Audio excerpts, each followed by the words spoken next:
Hello and welcome to the first episode of Tracksta's Athletics Report, or whatever name we decide to give it, which will probably change week by week. Essentially what we want to do is sort of provide a more accessible news source to obviously our sport, because there isn't really much out there at the minute, and we just want to try and bring awareness to some things what you probably haven't seen elsewhere. Comment down below any news we feel like we've missed or anything you'd like to see in this series, and we'll include it in our next video. And also obviously please like and share and subscribe.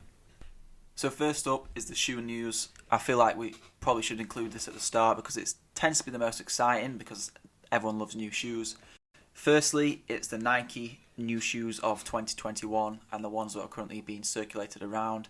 And the first one is Nike zoomx Invincible Run. To me, this looks like just basically a zoomx version of the Infinity Run. I'm quite excited to try out the full zoomx foam. I'm not sure what to expect from the shoe. It is designed for a long run shoe, they've come out and said. So it'll be interesting to see how that feels in comparison to the Infinity Run and also any other Flyknit shoes Nike have released in the past year or so. Talking about the Infinity Run 2, that is also coming out, and it appears to have a new upper and a new colourway, hopefully to help some of those lockdown problems some people had with the first shoe, where it was just a bit too loose around the top of the foot.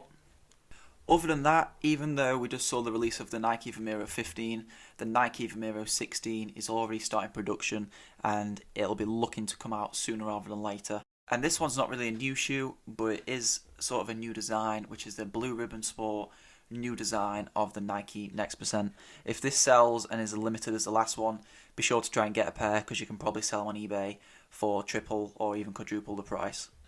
The final Nike shoe of the week is the Nike Next Percent version 2. This has just got a changed upper and also a bit more durable material at the front of the shoe. Kind of underwhelming from Nike. I kind of wanted to see a new shoe. Hopefully we still see the racing flat come out this year as well. Onto the Adidas shoes. The first one is the Adidas Adios Pro 2, which is using their Light Strike Pro foam, and this is basically just an upgrade and version 2 of the very successful shoe this year, which is the Adidas Adios Pro 1. We much prefer this colourway, so let us know what you think. It definitely looks a lot nicer than last year's model. A very interesting shoe is the Adizero X, which for the pros will be used as a training shoe because it's not race legal height, but for the masses who kind of want an even beefier shoe to race in, when it's not a pro race, feel free to use this to your heart's content, as there's no legal height limit for standard races. And finally, probably the most beloved shoe of the Adidas range is the Boston, and the new Boston 10 looks like to have a very upgraded stack height, as well as using that Light Strike Pro foam rather than just Light Strike. And I feel like this is going to be the year for Adidas in comparison to how Nike have been dominating in the last few years. Onto the transfer news. We feel like this is kind of something that doesn't get talked about a lot, so we want to try and bring information on athletes what may have changed teams and athletes what may have just joined them from being sort of a neutral runner beforehand. First up is the Spanish runner Ouassim Oumaiz. He has just joined NM running team from purely just being a Nike runner in the past. He's ran 13:12 this year over the 5k, and he is only 21 years old. Charlotte Purdue has probably made the first long distance move of the season, and she has moved from Nike to Adidas. Probably some of the reasons we'll get onto in a second, but also those new Adidas shoes are looking better than Nike's, so I can't really blame a decision, especially for a marathon runner. Drew Piazza has left Oregon Track Club and joined New Balance. Another Nike departure is Ryan Hill. We're not actually sure where he's going yet, but he has left Bowerman Track Club. Aisha Leer has left Under Armour. Currently, we don't know where she's going. So this is the thing we wanted to touch on with Nike. An article that is online and also is sort of circulating is that they're dropping around 50% of their athletes or giving pay cuts. As you can see here, it says some athletes that have been affected are the likes of Katrina Johnson-Thompson, and athletes such as Dean Asher-Smith and Reece Prescott, basically sprinters, have not been affected as much. We assume this is going on worldwide as Nike attempt to cut costs down and then reinvest them in other athletes and other innovations going into the Olympic year. Onto the world of running now. This is where we just talk about the general things what have happened.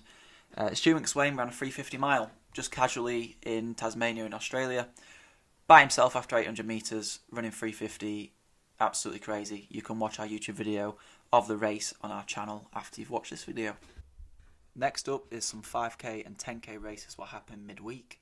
In the men's race, Jimmy Gressier ran 13:39 in the 5k to take the win, and then he decided to double up and then run 28:13 for third place. The winner of that race ran 27:42. On the women's side of things, Helena Beery won the women's 10,000 metres in 30:53, and Genzebi Debaba won the women's 5,000 metres in 15 dead. In the UK, there was indoor 3,000 metre races where Mark Pierce ran 7:52 to win the men's race and run the European indoor qualifying standard. On the women's side, Ciara McGeehan won the women's race in a time of 8:54. There was also some snowy racing at the Bow Classic, where Margaret Kemboy won the women's 10,000 metres in 30:42, and Oscar Chilimo won the men's 5,000 metre race in a time that I actually don't know, but it was sub 13:20. In ultra news, Jim Walmsley says he's going to go for the 100k world record again. This is his second attempt, I believe, and he's doing that on the 23rd of January. And something you probably were all expecting, Joshua Cheptegei has announced that he will be going for golds in the 5,000 metres and the 10,000 metres at the upcoming Tokyo Olympic Games. Also, there's a traditional race in Japan called the ediken, essentially 10 stages of a half marathon where each team has 10 runners and they compete. As you can see here, Nike absolutely dominated this. Social media news, the Athlete Special did a clout video which placed Drew Hunter in 5th, Donovan Brazier in 4th, the NAU freshman Nico Young in 3rd, Matthew Centuritz in 2nd, none other than Craig Engels in 1st, as if you would expect anyone else. Also, Allie, aka the Athlete Special's girlfriend, aka I can't think of any other names, has started a YouTube channel. Great content. If you like the Athlete Special, you'll love this, so go and give that a watch. Another pro runner who started a YouTube channel is Morgan McDonald. Obviously, he doesn't really need an introduction. An amazing runner, and any YouTube content out there what is around the sport deserves getting support, and go and give it a watch as well. On to a segment that was suggested by some followers, Let's Run T. I couldn't really find much as I'm editing this video last minute, so there's one thing what pretty much sums up Let's Run, and is this thing that I found about which is the hardest event. So I'll leave their name anonymous for their stupidity. They've said that the 800 is the easiest track event in their opinion. This then goes on to someone else replying saying the 1500 / the mile is the easiest event in track. To me, they're probably two of the hardest events. Not the hardest, the 800 might be the hardest, and the 1500 and the mile are definitely up there as well. Let us know what you think the hardest event is in the sport.